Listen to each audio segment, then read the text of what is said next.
লালসা এগুলো নিয়ে পড়ে থেকো না। এই যে আমাদের ফ্যামিলি, আমাদের বাচ্চা কাচ্চা, আমাদের এত টাকা পয়সার হিসেব, মাস শেষে বাড়ি ভাড়া, গ্যাসের বিল, এইটা সেটা, আপনি কি মনে করছেন যে আপনি চলে গেলে এগুলো থেমে থাকবে? কিছুই থেমে থাকবে না, সব চলবে আগের মতো, থাকবেন না আপনি।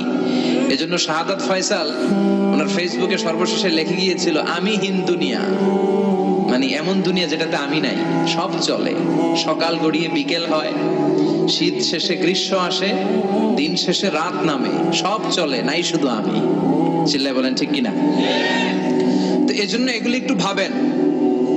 অনেক ব্যস্ত আমরা, এই দুনিয়ার পুরো জীবনটা এটা হচ্ছে লালসাময় একটা জীবন, লোভ, মরিচিকা, মায়াজাল। এই মায়াজালে আমরা আটকে আছি, ফলে মৃত্যুর কথা আমরা ভুলে গিয়েছি, পাগলের মতো ছুটছি, আরো টাকা লাগবে, আরো খ্যাতি লাগবে, আরো যশ লাগবে।